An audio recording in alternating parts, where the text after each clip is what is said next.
welcome everyone and welcome to All In, All United. Remember the comment you made? I thought some bars to these. Run Ryan. And everything. You have players out there. I think the fellas will take it more serious. No way. What grade? That one had to go. Yes. Because at the end of the day, right now, Manchester United are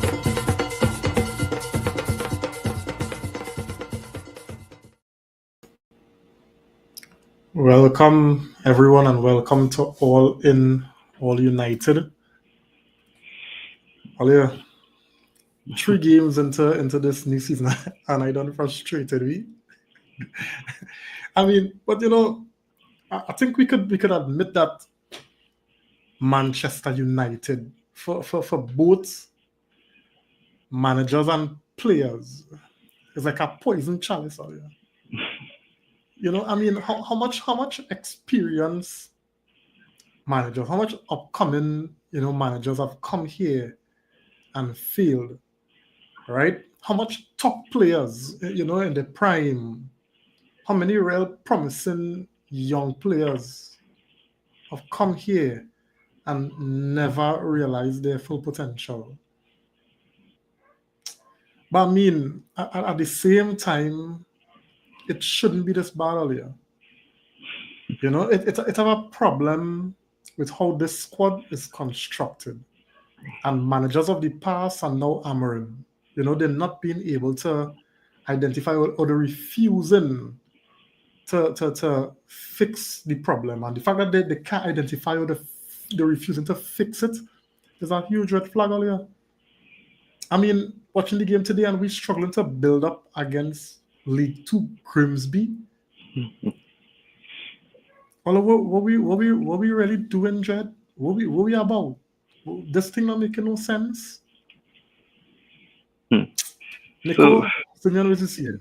Yeah. Good night. You know, I mean, and you said a few things there that I want to touch on. You know, you touched on United are poison chalice, right? And I guess, and you touched on some of the points why that way as well, because of stubbornness. You know, because even before the season started, we knew that you could have put who up there, that the system we had wasn't suited to the qualities we brought in.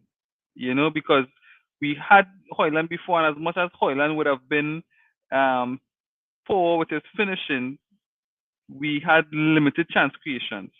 And with the limited chance creations we had, we wanted him to finish all, more or less, right? And I mean, I have plenty to touch on today. You know, I think Amarin's stubbornness, you know, and you would have talked about, you know, players coming to United, seasoned players are not doing well. But again, we do have a system in place for them to thrive, and we just want them to come and to just do what I was doing before in a system that was working for them. You know, so so that is one. The other one is that you know, before you used to look forward to United games, you know, United playing with 2 weeks away, international break. Right now it's like these games coming up so quick. You know what I mean? Yeah, these games coming up too quick, and you're not really excited. You're not really. It come like a job maybe that you don't like. No, and we have to go to work Monday, boy. That weekend, and you're not enjoying it again. That United come to right now, I don't think anybody enjoying watching United play again. And to me, that in itself is an indictment, you know, of where this team is. Yeah, so I guess I'm opening rant there, but I guess we're getting to it a little more. Yeah. Simeon, what are you saying? I mean, going on what Nico said, like, talk about a job you don't like. I mean, I was at work and I tried to peep this game while at work. You know, I stopped watching this game. I started working hard. I couldn't, you know. I say, let me do some work because this thing, you know, work was relaxing, you know, because this team, I mean, I didn't see a lot of the game because it was behind a paywall for me. But I mean, it's the same thing, the same teams build up. You expect after the first few minutes against Fulham and against Arsenal, you would see a control taken by this team from the beginning.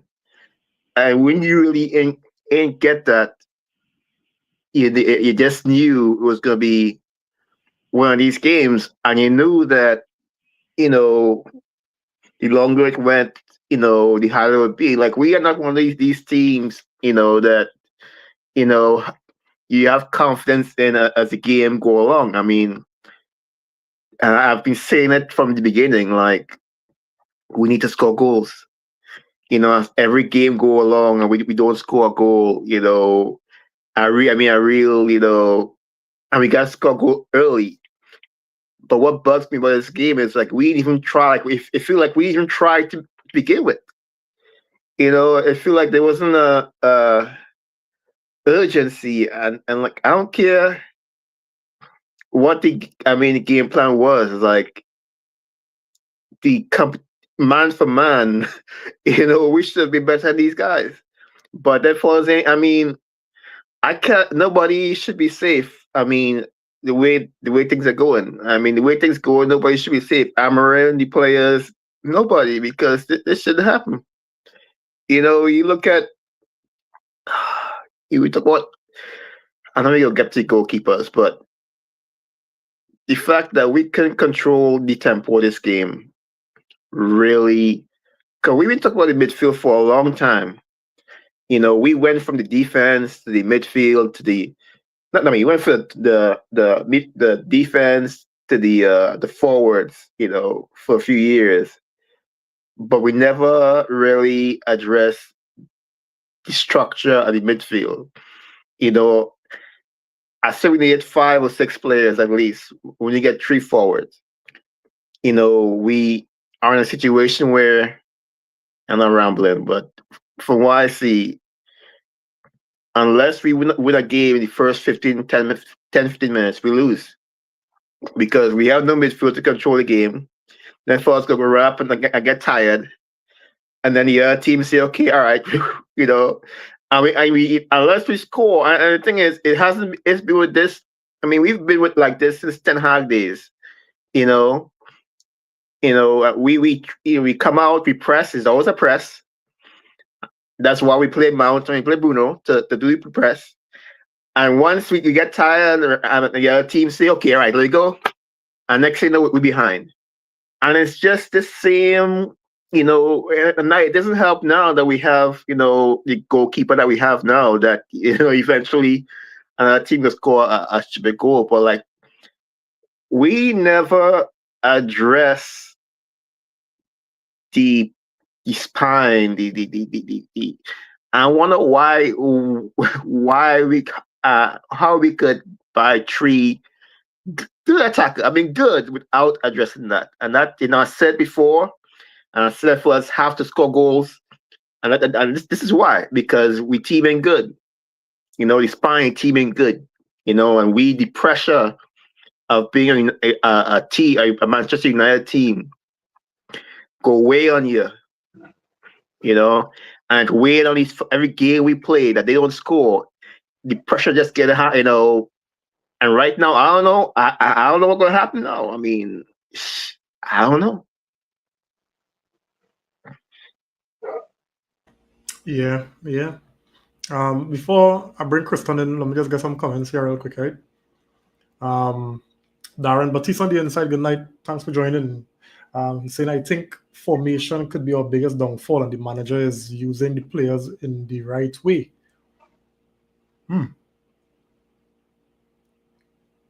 Okay, Nico, I guess the manager not using the players in the right way. Okay, Probably, of course. Yeah. King Ivan on the inside, thanks for joining, saying Pogba needs to come dig up that hyena, the bury at Old Trafford, because that ain't about supernatural. That is least our problem right now. That is least our problems right now. Darren saying here, with the perfect team and the right depth, man, you could be unstoppable. Dreaming, man. We dreaming. Plenty of saying Dreaming, there. man. Oh gosh. Plenty. All right. Phil in the comments, he said next time I ask you to.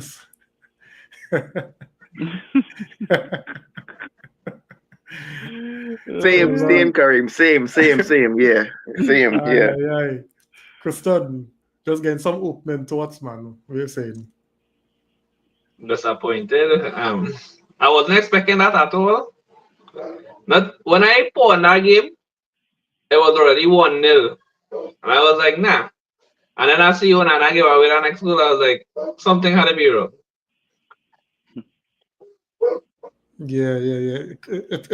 I mean, we would have all gone into the game thinking that Grimsby, you know, who is them?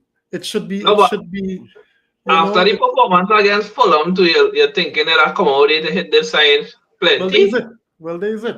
You know, make amends. You know, let me try to put it on them. And it's a strong team we went away with on paper. You know, but I want to we need to talk about, you know, the manager, Mr. Ruben Amorim, right? He had some comments after the game, and you know, it's sending certain vibes, right? So a couple things, and I won't go through all the comments, but just some stuff I want to post so we can discuss, right? So the first one, he said, goalkeeper problem. When you lose to a 4th division team, it's not the goalkeeper, it's everything. I agree with that 100%. No, I agree too, because I mean, Onana did do garbage, but the team we playing, we better than them. We just recover and win. And it had plenty instances we could have win that game, and we just didn't win. No, but it's not just winning the game, Christian.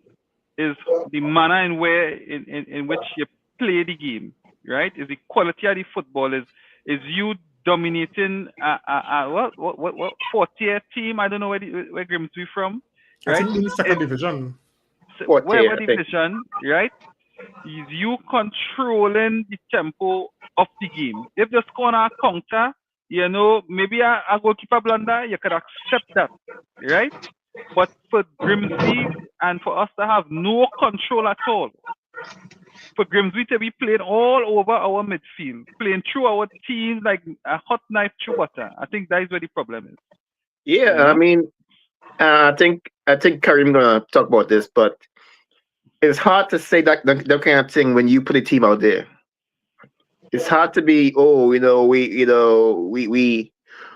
ain't play good or we ain't playing front foot. When you put players out there who don't do, who constantly ain't, like what Dallo be doing when he play? Like what for somebody playing wing, for always play on the wing for us. How many assists did we have in the last 3 seasons? How many crosses reach where it's supposed to reach with Dallo? That he always have to play either one side or the next. I waited for Dogu to come on and be a finished product, but I was my thing with Dogu is like within his system. I mean, it's his system, right?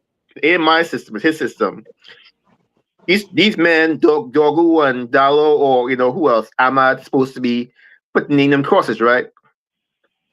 Have any of them consistently put in quality crosses for us? But you see, to me, the system is allowing that, Simeon, because we don't have a system that could press, win the ball, and play players into position. Because all the time, we just running down the ball. We're not in control that we could put players in position for them to cross. We're not dictating the game in any form or fashion for Dallo or Ahmad or Dogu to really show quality. And I telling you, I'm not blaming any of the players right now. I don't I disagree with that. Because you watch Mbuemo, you watch Cunha in another system is different players. So I think all these players on this team right now in a proper system will look different from what they're looking now. Dallo might look much better than he is. Ahmad No, you don't think so? Nah. No, but if you look at it, it had 2 times, right? when Dillet come on, Dillet run on in line and Dillet point good cross. And Yeah, but again, Ahmad there's plenty. a system problem. There's a system problem. Why it is your free player is Dillet? What we really expecting? What we No, but really expecting from Dillet? He still putting across when Ahmad and them was there. Ahmad and cutting back and recycling the ball back. That's it. To me, Dillet that literally system cross the problem ball. is not a player problem. It's a system problem that Amarin not getting right. Anyway. Let me just get the rest of the comments here, right? And as I said before, this is not all from what Amarin would have said. There's just Wipo, right? The other thing he said, the team and the players spoke really loudly for me today, right? And then the interviewer asked, "What do you mean?" And Amarin said, "You know what I'm talking about, right?" And then he said, "If we don't show up, you can feel that something has to change, and we're not going to change 22 players again." Right? So he kind of saying some Can I stuff. say that he getting it wrong? That what he's saying is he is the person getting it wrong. It's not the players, because you change players. You put Bruno in a position that maybe you want him. You feel he would be best here, but it is not working. So you can't change 22 players after that. The only person that play changed was the manager, not the players.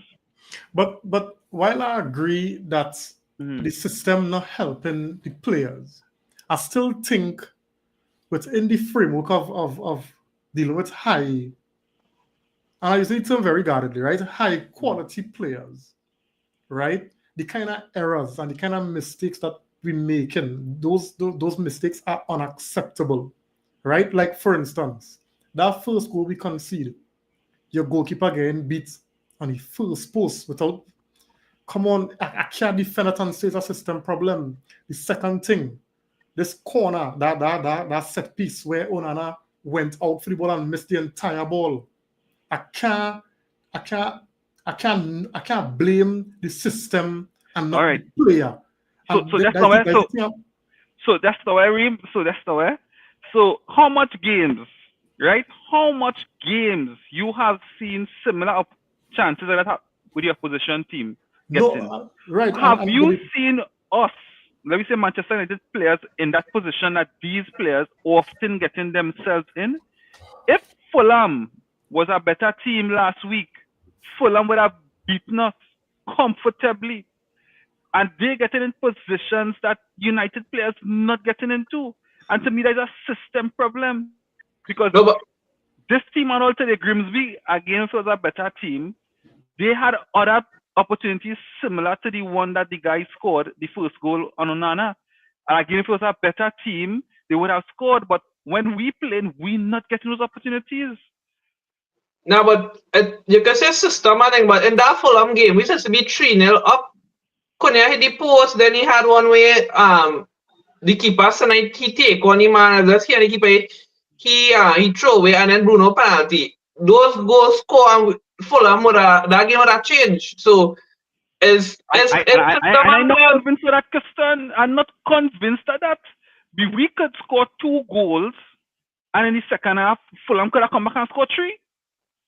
I just saying I'm not convinced. I mean, because this team has been so up and down, so inconsistent over the last couple of years that I do believe that we 2 up and I will be comfortable. I would not be comfortable. Yeah, not Leon, even a 3.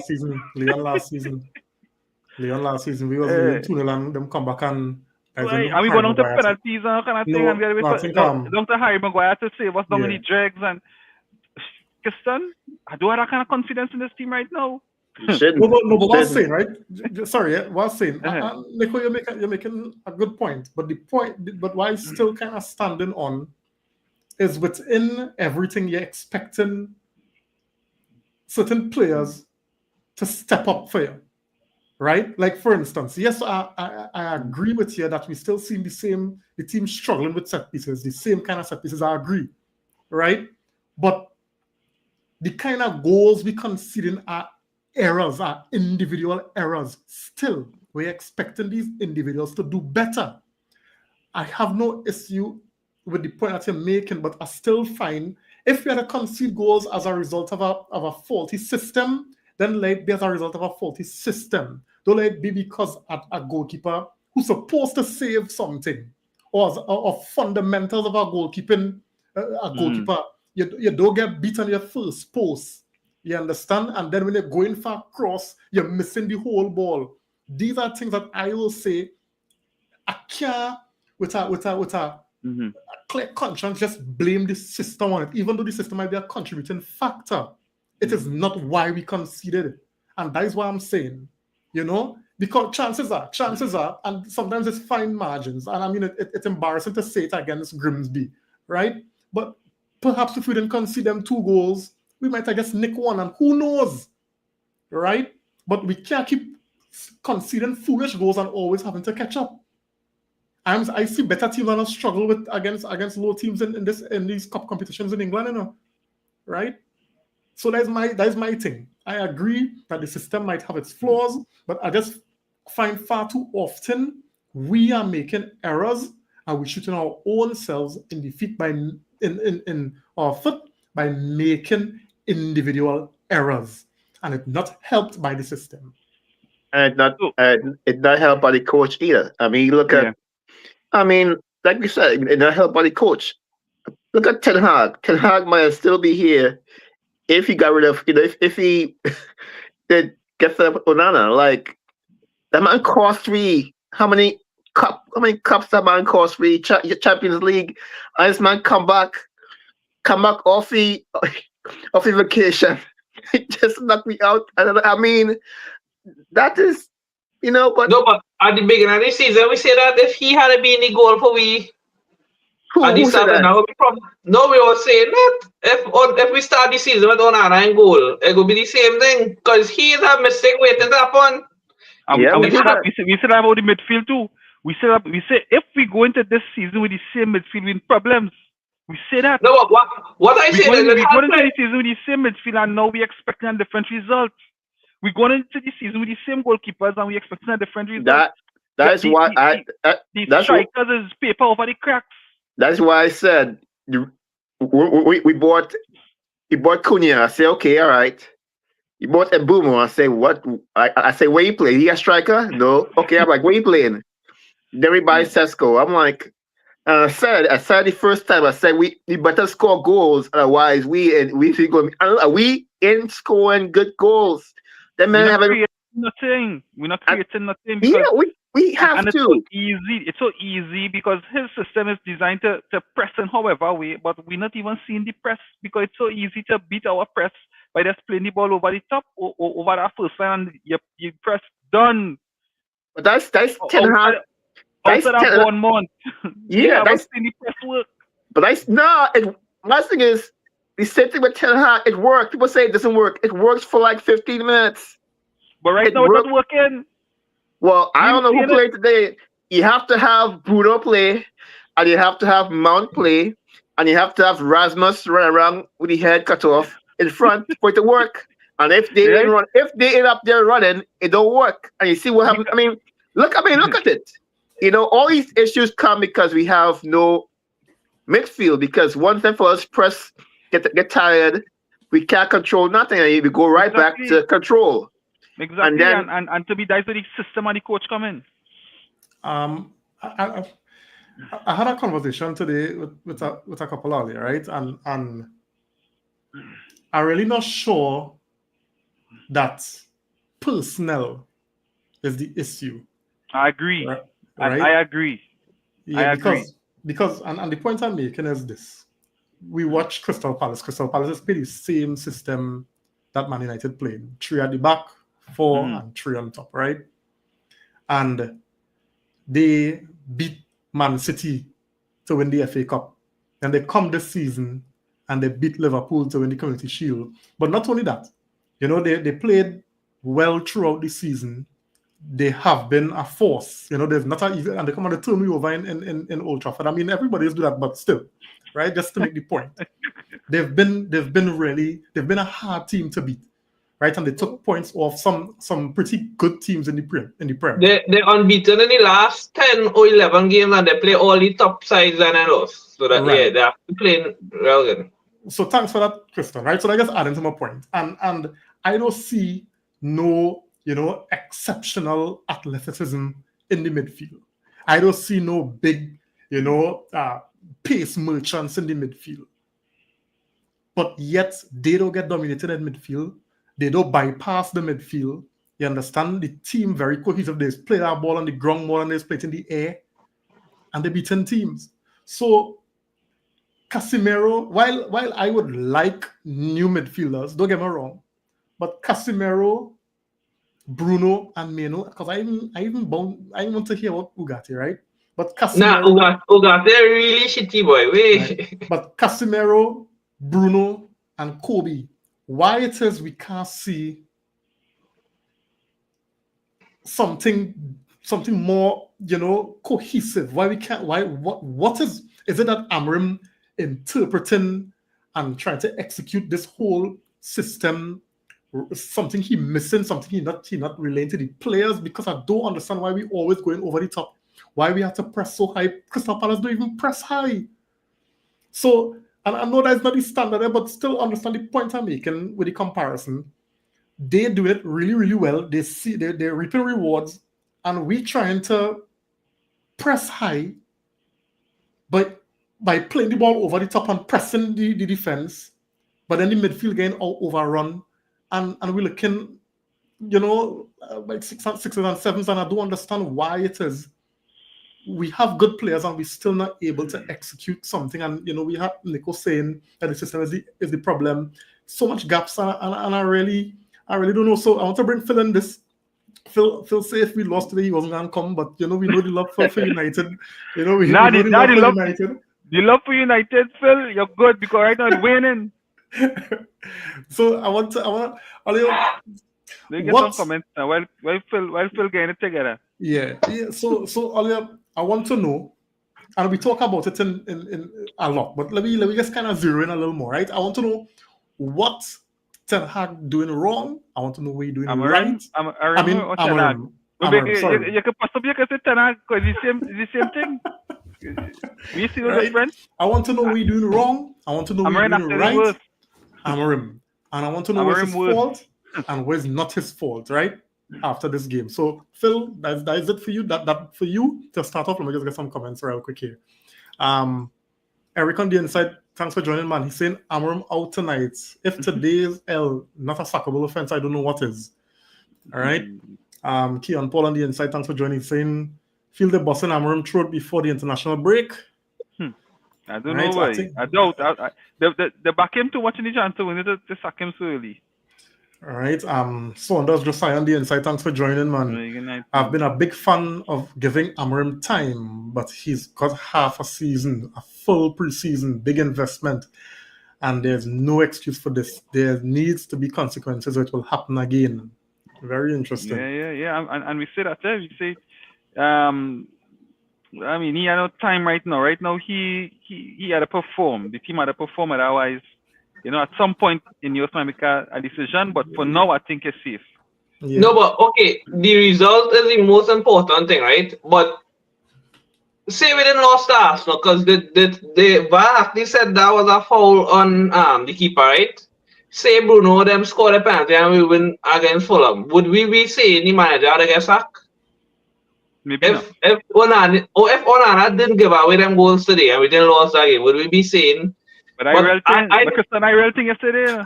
No, but I'm saying most of the goals that score is errors from players. No, but all the goals we concede so far is errors from players. All we concede was errors from players. I hear you. Look at it. Liverpool was winning 2-0 against 10 men and come back and it was 2-all. If Liverpool draw that game, people would have say how they play 10 men and they come back and lose, but they come and score a goal. Nobody talk about that game afterwards. Nobody talk about Liverpool. Nobody talk about Liverpool. If we didn't win them games, if many scored a chance, I think nobody would have been saying sack the manager. If you understand what I'm saying. I get your point. But they have meant to score goals and forget about it. I mean, they have players come on, score goal, and they go home happy. We buy so much money we spend on players to score goals. I mean, but I was saying Amorim not in front of the goal, missing them chances. Actually, because we're not creating what chances for the No, team. no, I agree with you, Anna, but I'm just saying. Yeah, but I understand. It's not that it's all the manager because Konya was scoring for all of that. Yeah, I find Konya had some good chances and he ain't score. Even that penalty today, I got to take off my stream because I say Konya show a goal. When I see that penalty, I was like, nah. This man scored my penalty last season, that the penalty he go kick. Yeah, boy, that was a poor penalty. Horrible. Like the pressure for United is just too much to somebody. But I want to say when they pawn that jersey, like they just wait them now or something. That's Because what I'm saying. that transfer against Fulham, that man pull on that ball, shield off that man. The goal he did center, the two side free, hit it straight at the keeper. You find that? I think that was a decent save. You find that straight at the keeper? No, but I feel he could have scored that because he take on the ball good and he done shield off the man. He should have scored. Sometimes it does score, sometimes it don't score. But Leno make a big But what I said last season, at Wolves he get one opportunity and scoring. One chance and one and he scoring. I could challenge that because you see nobody does study Wolves, so the chances he missing, nobody else came on that. You know? Yeah. So, That's it. yeah, it's a United is a different. Yeah, a different beast. Yeah. And that pressure does them players just feel the pressure. I'm gonna just get the comments real quick, right, guys? Eric saying here, no control whatsoever. First shot on target, 70-something minutes against Grimsby. All right. Yeah, we losing our midfield battle every game. Right, Torres on the inside. Thanks for joining. While the results are embarrassing and losing to a 4th division team, it's showing us how way off the pace we are. Confidence had to come by when the expectations are high. It's really difficult to find a playing style or formation when some of the players are uncertain. Right? This level we uncertain. But and my thing is, you have time on the training pitch. Yeah. And players coming out on the field and they don't know what they're about. Nah. That's hard. That's troubling. That's hard. I mean, last season we know he now come in. It was a new system. 3 days he didn't have time to train, but now is the excuse. An excuse. No, but players like Dalo reach the ceiling and Dalo can't get better and he can only get worse. Ugarte, the same thing. Well, if that's the players you have. Like, no, that's the players he using. That's the players he using because he's playing Dalo every game. Every game Dalo play. Every game Dalo play. We say Dalo this every game he had to come on. This fella injured Mazraoui, I think he named it. Yeah, but he had to play Dalo Dalo did not come on against Fulham. Dalo did not have to come on. Every time I see Dalo come on, and I don't know, I tell you, Ten Hag so predictable. I'm in. Yeah, that's Ten Hag. Yeah, sorry. Like I want him on back, right? But I'm so predictable this season, right? Every time Sesko playing, he's starting Dalo. Of the illusion that Dalo going to bring across that don't ever come for the striker. Right, saying here, but the same 22 players are not high quality players either. I disagree with that, right? I disagree because some of these players were, Mbeumo, Cunha, Sesko, Bruno, Dillet. To me, the player quality players. Yeah. Amar.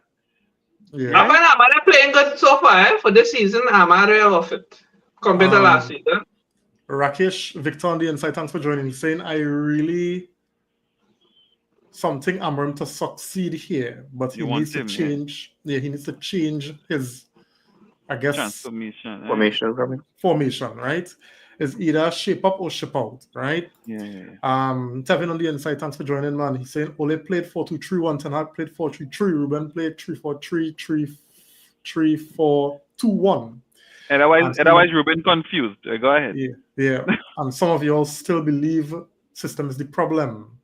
Yeah, but how much players change over these managers? How much players? Bro? Yeah. I tell you one thing. Seven, what you saying? Is the players? No, but if you have Onana in goal, like you're starting minus one. Nah, but under Ole Onana wasn't in goal, right? Come on here. No, but Ole came second like what twice and third, and then the when we fired him, Ole was like fifth. He wasn't as bad as Ten Hag and Ruben, if we're being honest. Yeah, I mean, but we were still complaining. No, but because we want to win. We Manchester United is supposed to be winning the league, but Ole wasn't bad as these fellas and them. I think Ali like felt I feel like he knew the squad he had better than most people. Yeah. He Yeah, realized he had no midfielder, so he put Fred and McTominay in the middle and tell him for us go score. And he had goal scorers for the most part, and he had the hair. So you could play shit, bad football, and you could get a goal, and the hair could, But once you lose your attackers, and then you lose your goalkeeper, or you get rid of your goalkeeper, what you gonna have? Last year we saw, no goals, and then goals going the other way. So, and we still, who's the last? We go back to Van der Beek as far as the last real player we bought that was supposed to be a transformative player to carry the ball in midfield. Everybody else was like a defensive midfielder, but we didn't really like how Liverpool they brought in 3 midfielders in one transfer one period. window, Yeah, we ain't doing that. 'Cause we need next window. We need 3 midfielders. agreed. I mean, no doubt. And then you send Collier. I know we laugh about Collier. We say about Collier when they get. I think Collier is the most basic, but he's so useful. Like you need a player like Collier in that midfield just to be steady, just to keep things simple and move the ball. And when I look at this midfield, it just lacks, that kind of. If I could say something, Simeon, and I think the comment you make about Oli was spot on. But then when you go down to the back end of Oli time, it got kind of contradict because Oli understood the players he had and he was playing a system to suit them. But then, and his one word, he said when he tried to play front football is when everything started to break down because he wanted to change and play a little more progressive. He wanted to hold the ball a little bit more, right? And I guess that would be to facilitate Ronaldo. No, that he said that's the direction that they wanted to go, right? Okay. Because when he came in, he was playing a more low block kind of counter. Yeah. Counter-attacking football. And one of the keys to Oli's success was the ability to find the right. He was able to get into the heads of Martial, Rashford, and Greenwood and Lingard. Pogba. Pogba. That man get into them fellas' head and get them he switched them fellas on. You understand? But the point is when Oli said it, when he started to make a demand on them to play a little more progressive ball possession style, he struggled. So other managers would have come in with that kind of instruction. We're not going to sit back. We have to play front foot. We have to attack teams. And I think that is where the block in this team is. You understand? Then I mean we need players who are comfortable holding the ball and, as you say, press resistant players, which we do not have. We don't have them yet. We do not have those press resistant, and that is why we said during the summer window we needed those type of midfielders if Amarin's system is to work. However, Correct. we still haven't gotten those players. And Cunha and Mbeumo, as much as they could do it from their number 10 position, you need players in the middle of the field who could do that, and we do not have them. Correct, and that is where the formation and everything faltered. Because when you look at Ugarte just win the ball, and as soon as he win it, he give it back. He don't win it. He didn't even win it. No, if he do win it, he give it back instantly. You mean he's lose it? He's winning. Yeah, as he win it, he give it back. We're gonna get some comments. I know Phil waiting to come in. He looking so excited to come in. Exactly, Reem. So Reem could never be the system, right? And we talk. It had to be. And I think I understand what you're saying because we now make that point then, fellas, that we need some more press resistant players. And I mean I know the idea based off last season. I may have seen that if you could have scored more goals, we might have win more games. But I think he oversight in terms of getting those players in midfield is a massive blunder. Right saying here when we lose games, we always blame the system and not the players in the Fulham game. I think Christian was saying that, right? Look at what Bruno did. And when confidence dropped, then the individual mistakes come in. Right? Saunders Josiah saying here, the players have been there longer than many managers. What system makes Onana a better keeper? All right, good point. Tevin saying here the system is to blame for Onana, bad passing in the middle. Mind you, these are senior international players. Correct is right. Tevin saying here the system could never be the issue. Either it's 3 at the back or 4 at the back. The principles are the same. All right. Ari Singh on the inside, thanks for joining. The club has not invested in central midfielders. This is the root cause of the struggles for the past 8 years. We have a veritable, I guess so. teenager and a flawed numpty where we were yet again fleeced into buying in central midfield today, right? I think that's Ugarte, right? What we seeing here is the result of institutional failure, scouting failure, negotiation failure, strategy failure, and interdepartmental failure, planning failure. How in the hell can a club like United put themselves in a position where they had the smallest? I think there's continuation to this. Is there a continuation? I want to make sure and get the whole thing. All right. I don't think there's anything, but this was going somewhere, right? Tevin saying here because the issue isn't the system. Yeah, the issue isn't the system, but it goes down to individuals, right? And I disagree with that. Ugarte had a complete stinker today. All right. King and really pray on the inside. Good night, man. Forget the system. Players need to play their game. Them men is international football. Let's go there and freestyle it. That's what we're talking about. Go on there and freestyle. No, because I was just telling me players just go and play their game. Nah, I freestyle football. Yeah, we don't want that. Yeah, we don't want that. We want to control games, and we're not controlling games. And I think part of the freestyle that we saw today and it killed the game is Cunha. Cunha played plenty of freestyle football today. And today clearly they didn't play for the manager, and I think the manager alluded to that as well. But right? I don't understand that point, because them players not going out there to embarrass themselves. Because yes, the manager would look bad, but even the players going to feel the pressure as well. So which player going out there to not play for the manager? Onana? No, Onana is just rubbish. We know that. But I know Rim says sabotage. You know what I mean? Rim says sabotage. But Onana just not good. Yeah. And we have been saying that Rim more than others. You know, I fall in the bandwagon because I want to give him a little chance. From day one. From the time you get in pre-season, I call that. But you can literally see the manager don't trust them fellas, but because in the Fulham game, every corner, that Blende was on the ground, every corner, and every time they got a corner, Amram put on his head, so he want to watch. No, and that could be the problem as well. That could be the problem that energy, even maybe in training, is feeding into the players, when even the players nervous when defending set pieces. Because that could be stemming from the coaching department. Yeah, but if you in training and you see them men doing that, when it comes to game time, you're frightened. Now we're paying you for to try to fix it. Don't come and tell me, them players. So then now I as Ineos gonna say, okay, well, if you cannot do it, I'm going to get somebody who could do it, because clearly you incapable of doing it. These players got X, Y, and Z wages. I can't get rid of 22 players.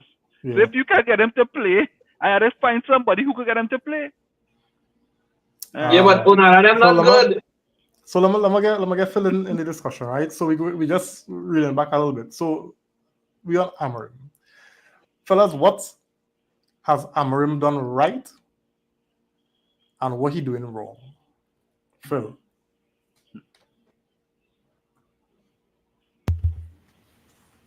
Oh boy. What a night, boy. What has he done right? I mean, that's a very, very good question. Let me start with what he's done wrong, and then maybe somebody in the comments can tell me what he's done right. I'm sure there's things he's done right, but it's just the whole... Okay, I can probably say what he done right. I think he managing Anthony and them fellas and not bringing them back, that was good. Because them fellas on big wages and they're not Manchester United quality, and they need to leave. Anthony and Sancho, I think because when he came in, he didn't even give him a chance, right? He I was if I would say he do that right. All right. That took like 30 seconds. So you gotta start with the substitutions. Substitutions don't make any sense. As I was mentioning to other football fans, we are one. This is us one. We're drawing against Fulham, and he decides to bring on two defenders. You go back to yesterday, Liverpool versus Newcastle. Liverpool are drawing 2-2 away from home at Newcastle. And Arne Slot takes the risk of bringing on a 16-year-old winger. Lo and behold, boom, game changer, right? And it almost reminds me of when Sir Alex Ferguson brought on Makeda versus, I think it was Aston Villa. And we were drawing to get Aston Villa, and lo and behold, boom, game changer. What he has done wrong is that he is not he's not ruthless. I think all three or four managers that have come through Manchester United is almost like they're frightened to be ruthless. They just talk the talk, but they don't walk the walk, right? I remember when we first signed Ruben Amorim, the main question was, is he going to show bias towards his fellow Portuguese compatriots? And a lot of people told me, oh, don't worry about that, don't worry about that. And lo and behold, boom. Definitely Bruno can't get dropped. Dalot can't get dropped. Watch and see, after they burn the game, after the international break, Ruben will revert to the same players from last season. Don't get me wrong, he's brought in a fresh front three. So he brought in two proven Premier League players and hopefully a striker that can show us potential. I think that Ruben Amorim has to figure out his next move.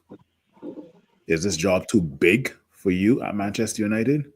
Or are you going to implement your way or the highway type of attitude with some of these players?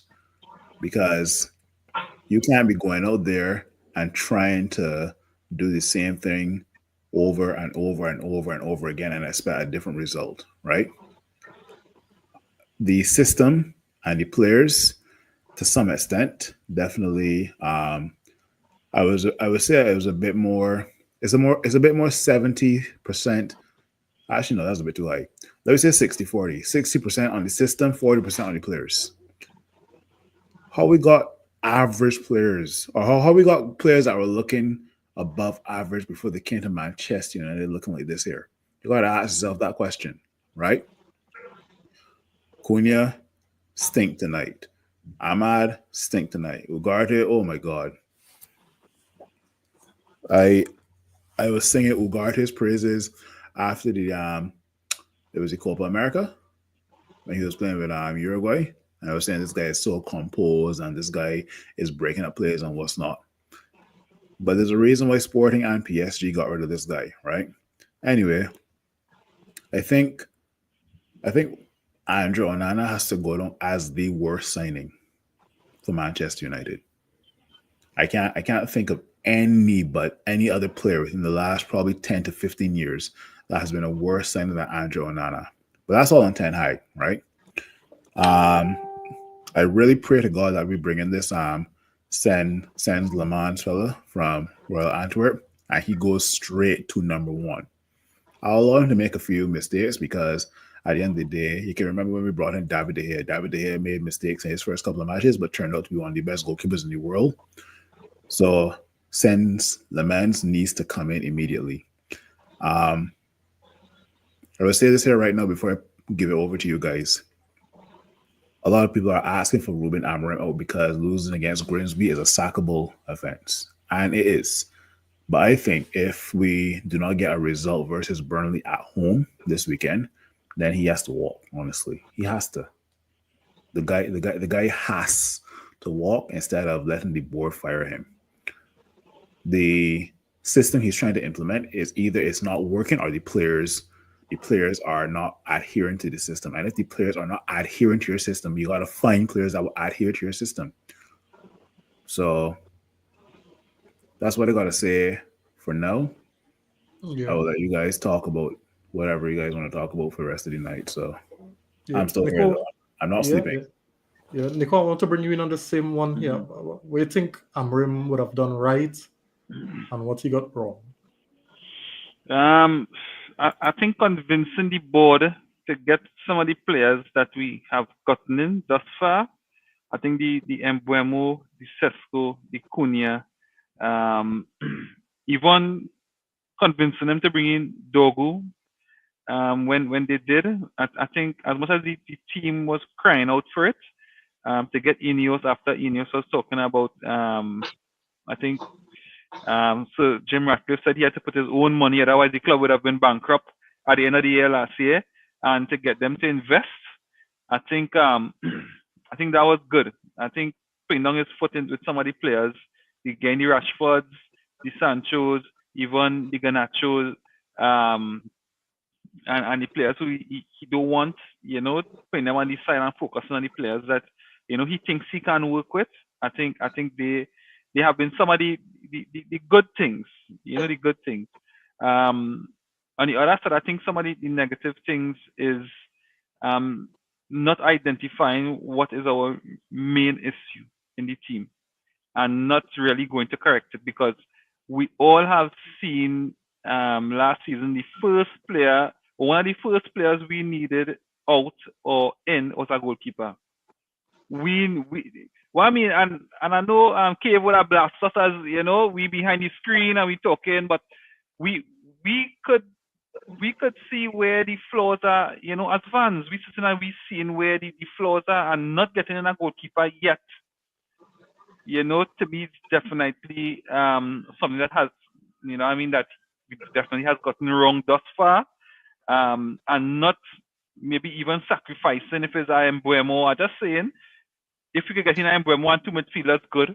But if we had to sacrifice one and say, all right, let me play Ahmad in the number 10 this season, and let me, take that money and gain two midfielders that could fit that system that, we clearly need. I think that's something that, we should have focused on. We know the window is not closed as yet. Maybe Ineos' hands will be forced now, especially with this result, to go in and get maybe one or two midfield players, I guess, who hopefully could fit the system and who hopefully could, get the attacking players more into the game, because again, we still not creating chances. We still don't have the number 10s in the preferred position that they should be in to really damage teams. The number 10s coming too much. So the number 10s now playing as the midfielders, when let me just say the wing backs supposed to be doing that midfield, or adding the core in the midfield, the wing backs supposed to be there. Right now the number 10s coming back and doing that. So when the number 10s come back and doing that, what you have up front, you have Sesko or whoever striker alone trying to make magic. That, to me, that can happen. You have to get the number 10s up the field, let the midfielders and your wing backs do whatever work they're supposed to do to get these players playing on the front foot. And I think that's something that he had to get right, that he has gotten wrong thus far. Yeah. But is the signings down to the manager or to the board, though? Because well, he had to convince them at what he needed. He had to convince them this is what I need. And it's up to them to say, well, all right, we agree or we disagree. So he had to convince them. Yeah. But they have seen what Onana doing that they're convincing them enough. Well, if the coach saying he could work, well, here what Onana Baba could work with him, he could have a good, maybe the team will control possession, if we have a good defense, let me save that money for next season or for the next window, so. Yeah. It's all about how to shift around the money to get where you feel. I mean, what to you might be more of a priority now. But Simeon, just if there's something that probably Nico didn't mention that you would have thought was a good or a wrong, if you want to mention it. Amarim? I mean, I think the good with Amarim, he talks like a good game. I mean, especially when he came in, everything he said sounded right on. Especially in the first few games, he figured he figured he saw the same issues you saw, you know. But when it came to application, you know, he went, you know, everything went left. You know, I think, you know, one of my biggest issues with Aaron is, you know, I mean, the same thing you have with Ten Hag back with Ahmad. It's like you have a player like Xerxes who respark. He got our season going. Like, you know, was one of the best players we had on our team for a period last season when he came back, and he was really, you know, he played in middle of the field and he linked everything up together. You know, but that I mean, he played midfield. I mean, his finishing got better. I mean, you saw the progression, and to this day, that remains our biggest issue. And a man can't see the field. That's one thing. You know, then the over reliance on Bruno. There's something going on with him and Bruno. I don't know if Bruno don't want to play there, or I don't know what's going on with him and Bruno, but that Bruno in that spot is causing issues for I think everybody. I don't know why Amram have him there, but the over reliance on Bruno in that midfield is a big, you know. I think that Bruno thing and the McGuire thing, like when you need to go, McGuire has to go up. He's a coach, right? I need you to have a better. I don't need. We know McGuire get easy head. I need you to have another, you know, more concrete way of scoring goals than to throw McGuire up there for the last 15 minutes. I mean, have a group up there that could pass the ball and get behind a team. You know, I feel like we're taking shortcuts when you know, when his main goal was to play real football, and when it comes to doing it, we ain't doing it. You know, I think, you know, you say, you know, who was it? Nichols said that the ruthless, he told you it's gonna be ruthless, and he playing scared. Yeah, I mean, it make you wonder why is he went from that kind of coach to when it's time to play football, he's so scared. You know, when you look at, you know, it could be the midfield. I don't think he rates. I mean, he never did rate Casemiro, really, when he came in. You know, and the fact that he's playing Casemiro ahead of Ugarte right now says a lot about Ugarte.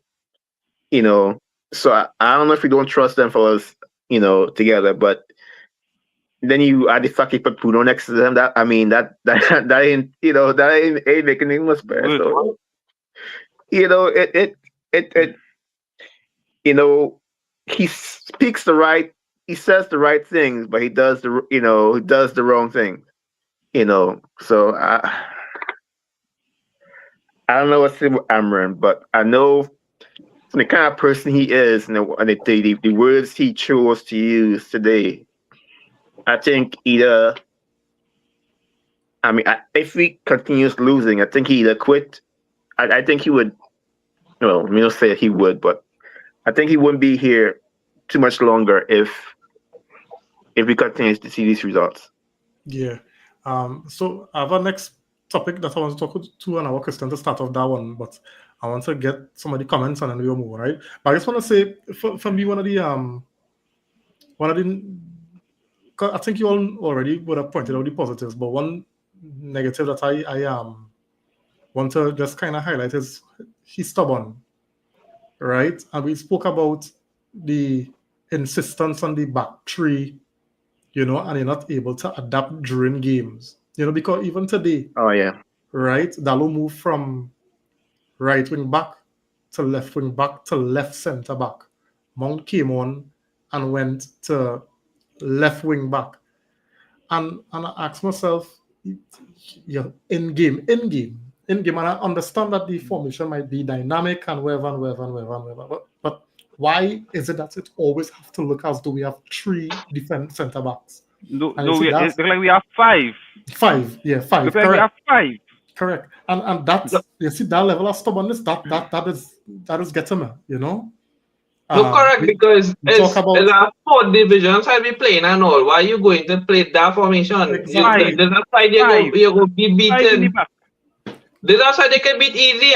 When I see the formation, I was like, but yeah, I understand what you're saying. You can't be going to a team like that and want to play 3 in the back and then you supposed to be want to play 2 and then because it's a fourth division team. Yeah, and then even just to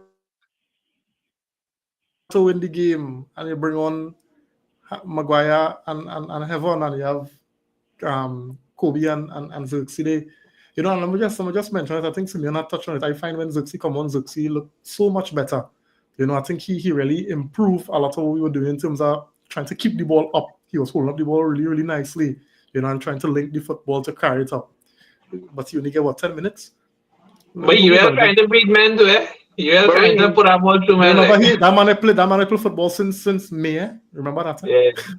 But Reem, like to kind of put this, but not on this conversation. Like, if you don't trust your defense or your CM that much, that you have to be five in the back. Why couldn't you? Why wasn't your first purchase or one of your first 3 buys not somebody that you could put back there and play attack football? If that's all you need to play the kind of football you want to have the wing backs up and everybody attacking, why you don't get that anchor to your defense first? Why are you buying 70 million? I mean, and that's my point. That was my point. So then let me sacrifice that and more just saying. No, right? don't sacrifice him, bro. Sacrifice Sesko. Right, let me sacrifice Sesko, keep Hoyland, right? Yeah. Sacrifice Sesko, keep Hoyland. They're starting Xerxes. Go ahead. No, but what I mean, we saved the money.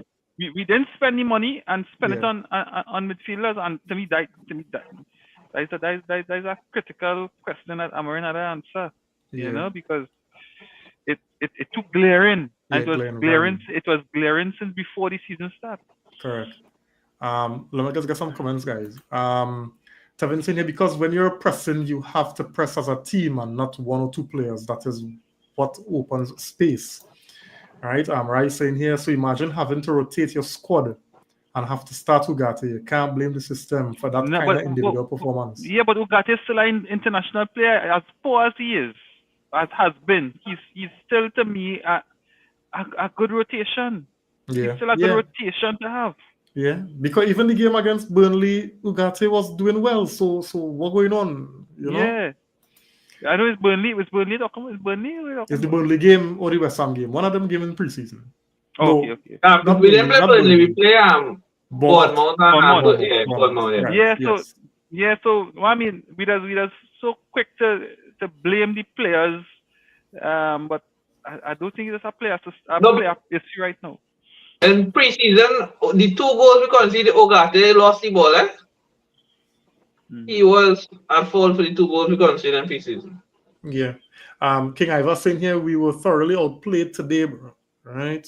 I think when the game started the second half, I think when Bruno came on, I think we had a little more control, and perhaps it was as a result of we're more comfortable playing in the rain. In heavy rain, we're more comfortable playing in heavy rain. No, but the thing about it is when you give the, and for me days it's when you give the players, you tell them, listen, we want to play football, we want to dominate. They will think about attacking more than losing and defending. I don't know if you understand what I mean, because sometimes when they set up the team so safe, the fellas' natural inclination is, hey, we don't want to concede. Yeah, let me play it safe. And then you're down. You're down. So you have to throw it. You have to throw caution to the wind. Yeah. You know. Alan on the inside, thanks for joining, man. So why is Onana still given a chance to embarrass us game after game? We haven't learned our lesson. Clearly, we haven't learned. We didn't know you have been so easily break. Yeah. But I will play Heaton today. Well, I tell you, watch me. If I see Onana in a United jersey again, we might start against Burnley. Relegate we one time. All right. Eric Lewis saying here, outside of the individual errors, what chances do we create? Exactly, and that's my point. Yeah. Tevin saying here, imagine having a system that worked your entire managerial career at small clubs with players with less quality, and you come to United and the issue is the system. But wait, just now wait, right? Go ahead. So in Portugal, right? We know the quality in Portugal is totally different. When they played Man City, they played Man City in the Champions League. They won, but still Man City was all over them, right? In the Premier League, teams are, if you really check it, is not that far from a Man City. Teams are not far from, most of the teams are very close. So it come like that Sporting team playing a Man City or just under almost every game, and the results would have been different. In Portugal, with that system, he would have been terribly exposed. Terribly exposed. Tevin saying, I do agree we need a few midfielders, about 3. Yeah. All right. Leon Sosa on the inside, thanks for joining, man. He's saying Portuguese football is more technical, while in the English game is far more physically demanding. I agree, but I also want to say that the English game has become a lot more strategic and technical too. Yeah. You know, the technical flow in the Premier League in English football has increased significantly, and I might even say it could rival plenty of the other leagues. You know. Christopher on the inside, thanks for joining, man. He's saying Amorim probably gonna get his throat bust. We're gonna still have the same problems. I don't even know what exactly those problems are. Yeah, there's no excuse. We are unable to control games. We don't have players in the team to control games. That is the problem right now. Anyway, go ahead. Yeah, sorry, there's no cutting in there. Yeah, man.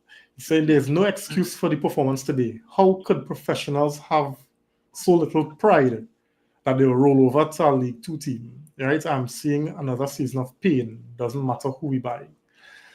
Boy, oh boy. Good. Yes, because that's not again, because I mean this one hits in our nerve, because let me say even in the Portugal team, Bruno is not the player that on that team to control and dictate the flow of the game. Right? Bruno's role is a totally different role that he's playing for United. The role Amorim is asking him to play for United is Bruno has to play in a 3 and as an attacking midfielder, let me say with Mbeumo and Cunha next to him, and he playing as the attacking midfielder with a striker on top. Yeah. Right? Yeah. That system that Bruno playing, if Bruno was doing that for Portugal, he would have been on the bench. Anyway, he cannot control games. Right, go ahead. Eric saying here, I can't support a manager who's a coward and can't even watch a penalty shootout. All right. King Unruly saying here, that's why Amorim said he needs 2 summer windows to build his team. But you'll get a short bus. You'll get a short bus before them 2 windows come, because you're building it like a fool. He could have that kind of time with our other club, but at Man United, the pressure is too much for you to have that kind of time to build a team. And the thing about it too, the thing about it is he came in knowing that, because he said that he has to win time, right? Yeah. Unless you're just talk, right? But you have to win time, and that's a fact, right? So 2 seasons to build your team, you still have to work with what you have and get results, right? He have a decent defense. He got his attack this season. It's just his midfield he needs to get.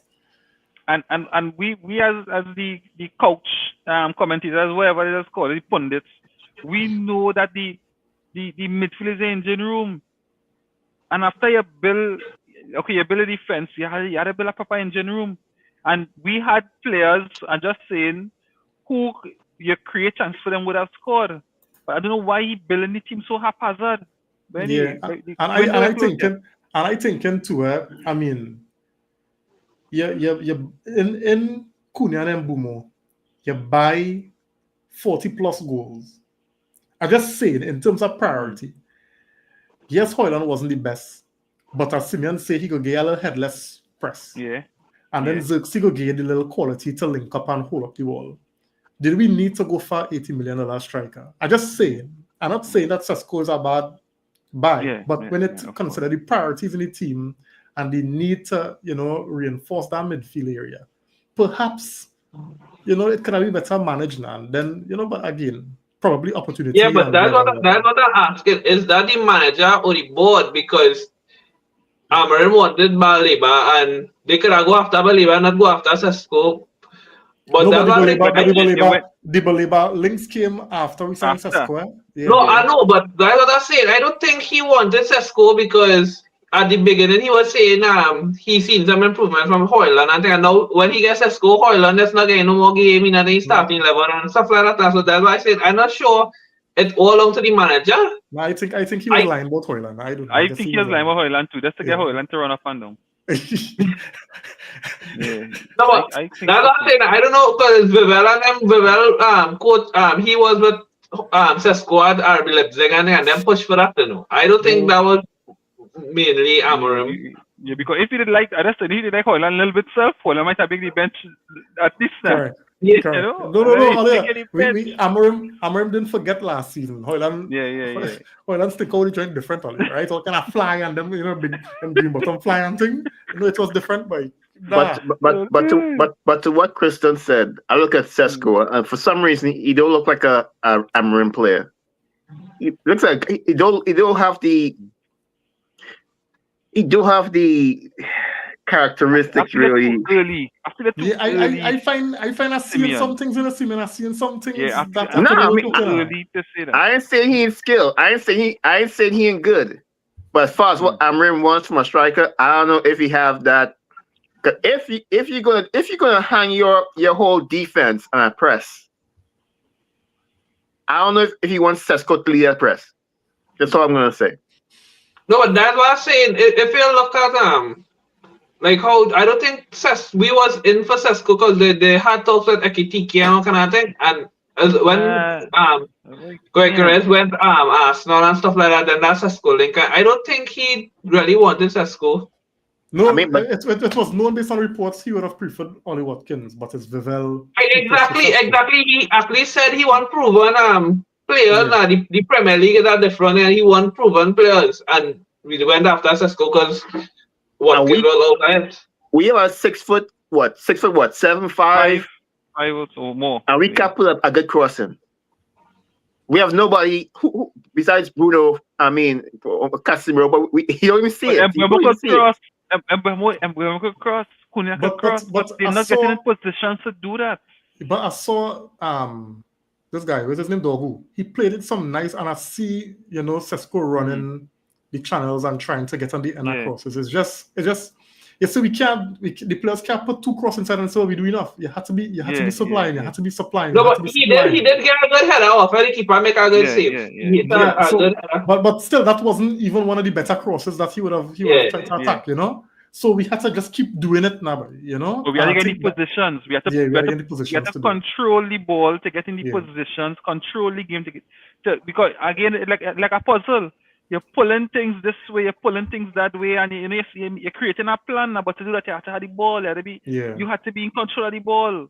So the next thing can be in control of the ball. And not only that way, it can only be that you in control of the ball when the team when you tie the ball and they don't set up the defensive block. Exactly. And when the ball go inside, it's because Sesko has 16 giants around him. He can't get the ball. So that way, we have to be able to win the ball. We have to be able to win the ball high up the field. We had to. The whole defense, everybody had to come up and like how Liverpool, they just play the halfway line. You're boxing in teams, so you're making the game in one half. Yeah. But next thing too, when during the game they have Bruno taking corners, and I find Bruno don't play a good corner at all. Nah, but last time I see Bruno take a corner. Come, Kristen. No, but that's it. Mbemo put in 2 good corners against Fulham. Maguire nearly score, and then Euro goal. And look, even Mount hit the corner that Maguire scored. But in the game, Mount and Bruno, I find Bruno was still taking corners. Nah, Bruno. Mount should be taking it. Yeah, but when I say how it was before when Bruno was taking all the corners, I think it shade around now. So I don't think that's really a no, but I don't think he should be taking it. Well, that's neither here nor there, right? Once he had taken all, right? But the point is, right? One of the things that we have to be mindful of as well, and it happened with Cunha and it happened today with Sesko. If we don't want the attacking players to start to be snatching and grabbing at chances. Right? Because he Sesko gets some good chances today. He makes some good runs. And he take the shot when confident. He could have wait, cut it back, hold it up in the box, rather than just and you had to keep up building stats as though it was a quality shot that he saved, you know? Cunha is the next one. Cunha forcing things now because Cunha getting desperate. And you don't want your attackers to be there because they will make poor decisions. But You Kareem, understand? this is an issue we had. Like these fellas that come to United and they have this much time to get it right and this much pressure, and they don't have a good team behind them. The goalkeeper do not. Look at Mbumo. I hardly used to see anything about Mbumo on social media. Now I see a whole bunch of stuff about he big and he fat. I'm like, what? Yeah, For the the only first thing time, shining right now is the thing yeah, shining is Mbeumo head for United right now. yeah. For the first time, Shining. and these players, I mean, Yeah. well, they have all this pressure on them and they might start getting kind of worried about the system. I'm telling them, you know what? I'm going to show off. I'm going to show you I can score a goal. So I ain't going to pass this ball. I'm going to get my goal. So we need to be wary. I agree with that because I remember when we were signing Sancho. When you see scripts of Sancho could have, with he and the keeper alone, he could have shoot and he literally passing the ball to Højlund to Haaland and thing. Literally, easy chance he could score a pass. And when he come Manu, he does shooting. He ain't want to pass on thing. So it does really get to them fellas. Anthony come, he scored 4 in the first 4 games. After that, you can't get a pass from Anthony. Anthony cutting and shooting, and he's shooting after madness. So it does. The media does get to them fellas. So to me, for me personally, that was the hope I had for bringing in proven players like the Cunha and the Mbeumo, that they could handle that kind of pressure now and play more as a team than maybe than a Garnacho or this year Anthony or a Sancho, who feeling that pressure now. Thinking that these players coming in with Premier League experience could have managed that and experience. And I mean, 26, 25, 26-year-olds playing the Premier League could manage that kind of pressure. So that is my hope for those two players. They don't fall into that now. But to me, the chances be so limited that when they get it, they more or less forced to do it. Now the chances coming regularly, then they could share it around. But when I think that we're not creating enough. Ahmad is a player I worry about for that because he could create almost any time, and the choice of whether to shoot or to pass always seemed to be that choice never seemed to be consistent enough. Yeah. And he wants to do it good. I don't know what went going on with him now. He was to play sensible. Is Garnacho was the one who was to look headless. Fellas under a little pressure. Mickey on the inside, the night man. He's saying, fella, blessed night. He's saying, I'm in Temple Soccer still long. I'll pass on commentary and pray for these guys. Right? I'm sure they would appreciate it. King Ivan saying here, keeping Bruno at all costs just to play him in the middle was crazy. Right? Yeah. Kerry, Amorim in Chelsea man in the league.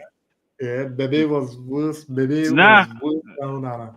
No. I still giving Onana those right now.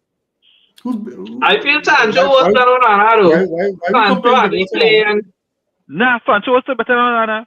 No, but what I mean, he hardly play. He on big contract and getting big money, and he not playing. Onana not playing. Why are we comparing outfield players with goalkeepers? I don't understand. I say it's a rating. Who was a signing? Just the only word signing. Overall, I don't know. Honorably Prince saying Meno. I don't find so. I thought Meno had a good game. They could have see the ring rust. They could have see this average, but not a first game. Not a but I find Meno was decent. I find he tried to hold on to the ball. He tried to knit things. I find Meno had a decent game. No, but the thing with Meno, he didn't control it. To say Stinker is it's overstretched. Yeah, I wouldn't. No, but you can actually see what you're getting from Meno when you give him the ball carrying, he holding off, and then we need that. We need that. You're not getting that from nobody else. Exactly. Yeah. I mean, some of his passes was a little off, but I put that down to the first game. Yeah. I think he has a memorable. Yes, he did. Was he or Bruno? Nah, it was Kobe. Okay. All right. Eric saying yes, Scamoring. Cameroon, yeah. Yes, just taking a tactical board out against Grimsby is a sackable offense. It's Grimsby. We are real nitpicking, boy. No, but it's true. No, I agree. No, man. That is nitpicking, man. That is nitpicking. Hey, Come on, man. what's it? Oh, gosh. Wait, no. No, it really look funny, though. It really look Hey, funny. but we played our team 4 times now, and we never beat them. They beat we. Well, today they make it twice. They beat we, and then we draw the other 2 times. There's 4 times we play. Why then fellas need shooting, yes? Playing true centre backs versus true midfielders today was insane. It got crazy. The let was overlapping. Like desperation tactics. The desperation. I mean, it's bad when the goalkeeper from the other team say, "Boy, as a United fan too, this." Yeah, it's hard. It too. He looking at it for us like, "Way, boy, like I like you, that bad, nah." Yeah, boy. Boy. No, but what I have to say about that penalty lineup too? How your strikers can be kicking last? The man you put in front of the goal, he kicking last. No problem with that. No, I don't know. Yeah, the pressure too. So the pressure is to save them fellas from that pressure. Yeah, I was saying, but he knew. You had all the more experienced players there. Let them take. The biggest disappointment for me was Cunha penalty because you wait to go last. That for me, that gave me a kind of Ronaldo vibes there, and that was disappointing. You approach that penalty too casual, by too casual. Again, as Simeon was saying, the weight of United has weighed on them fellas, by. You're wrong, because when Cunha was about to take his penalty, you saw what happened. Onana kissed the ball and walked the ball up to Cunha. Die true. And I said, nah, this guy is going to get missed. And I called it. When I see Onana about to hug Cunha, you remember it was some match at AFCON, and some player from Cameroon was about to take a free kick. And Onana walked from the goal to the player to direct him or something, and the man sky into the savannah, boy. Well, boy. No, but that's the next thing too. Maguire supposed to be one in the first 5. Maguire does always kick first and kick in the first 5 for England and then and all the other games. So he kicked in the first 5. I don't know how he didn't kick in the first 5. No, I think it's semantics only, right? Because any other day we'd expect Cunha to score. Yeah. I think because to play him last, I didn't have an issue with it. I didn't see any issue with it. I didn't have an issue with it. It's just he approached the penalty very, very careless, casual, and I think plenty of how we start the game and that particular penalty show me that them fellas went into that game underestimating that team. And sometimes when you go in a game careless and casual mentally, and that team sort of pong you, it'll be hard to catch up that pace, So that penalty tell me that Cunha did see this as food and went casual in that penalty. But really, to me, Maguire and Bruno and we had experienced players in the team to tell them fellas, these teams is not to take. Bruno didn't start. No, at least Maguire started. Remember, Maguire captain the team, right? Even I know Onana terrible, but even Onana should have. Onana can't tell me nothing. I tell you, Onana can't tell me nothing. We can't take these things for granted. Dalo are wrong long enough to know that Ahmad long enough to know that we cannot take these teams for granted. I think Cunha and Mbeumo, they would have played in Carabao Cups against smaller teams, and they would have known that these teams is not to take for granted. Yeah, Cunha messed up that. I telling you, more than Mbeumo who missed that penalty. Because remember when you're taking a second penalty, it's second guessing yourself. Yeah, it was tough. Yeah, so even Onana has about 4 penalties he get hand on. He could have saved at least 2 of that by. And I stopped hoping for Onana anyway. I stopped hoping for Healy. I shocked you to say that penalty. I tell you. I more think the kicker missed that penalty than Onana saved it. Yeah. So anyway, fellas, I think we at the end of the pod, it was a good little, analytical therapeutic kind of session, we just have to face the fire between now and Saturday. You know, they're gonna be comparing the cost of the squads and all kind of thing. We're gonna be having here and the stats of how long we beat Grimsby and never beat that team and No, how they much money say we just make and all kind of thing. yeah. This the Leon. What's the Leon? His cost is more than the whole Grimsby the whole team. team. Yeah, you know, so all that we're gonna have to deal with for the next couple of days, and this is Nah, what this but team is always pulling through. what you need to watch out for is if Garnacho, Sancho, when I first, put out that next picture, smiling and posing. Yeah, 'cause you know On that, you know, Instagram. you know You know that how like That's the bad, worst. you know how you know bad that will be. Because I mean, if I'm really want to be petty. putting Rasmussen. If you want me doing the things he's doing, you have to win. Otherwise, you'll come back. And right now, it ain't looking good. It's not looking good. So even Ineos might say, I wonder if we should really get rid of these other players. Maybe the players Oh. are the problem. Maybe it's the coach. Now them fellas gotta go. I hope all of them go Right? before. If I remember getting next boss, I hope all of them go first.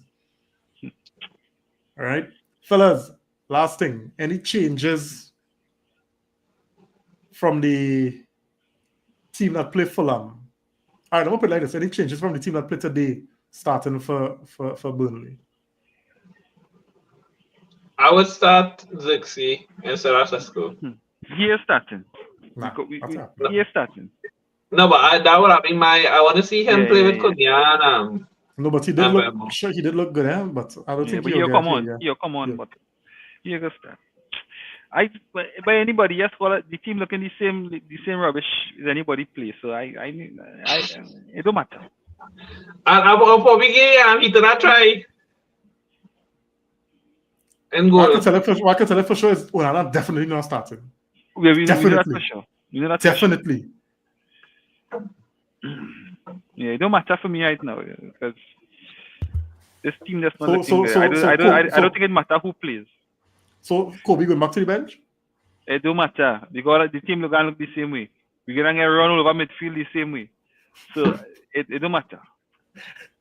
Yeah, but if Kobe starting, right? That means Bruno can't start, so I don't think that's gonna happen anyways. No, but any game with Bruno and Meno on the pitch. Yeah, but he ain't gonna start that. He ain't gonna start that. Yeah, but that's it. Any team we play, we're gonna get run over.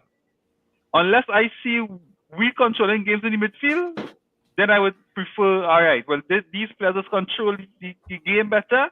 I would prefer them. Right now, I don't know. I don't really to see.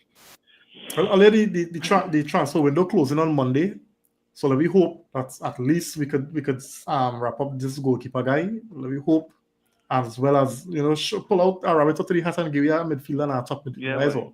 Yeah, you know, somebody could control the football. We're desperate. We're real desperate. At least if we get one of them. Yeah, boy. That could work. Anyway, boy, you know what's also ironic about Onana? That man could not protect and save our goal for 12 penalties. Yeah, he won, protect and save and Buemo from getting a crowd all up in his face. I said, well, boy. Anyway, I remember my statement. If we don't get a result versus Burnley, then I'm Rangard walk. Sorry. Yeah, I think the majority of the fan base with you on that, them won't walk long time, No, but he had that's a must-win game because after that you have Man City and after Man City you have Chelsea, I think. Yeah, but we just step up for them big games. We might win that game 2-1 or some kind of thing. No, but we just step up for them games, them big games. Yeah, them big games. Yeah, I'm not counting them big games. Yeah, I don't count them game on them. We just step up for them thing. I'm not counting. We just going as the underdogs now. Teams just do. Yeah, that was small teams just do. Small teams just come up to play against big teams.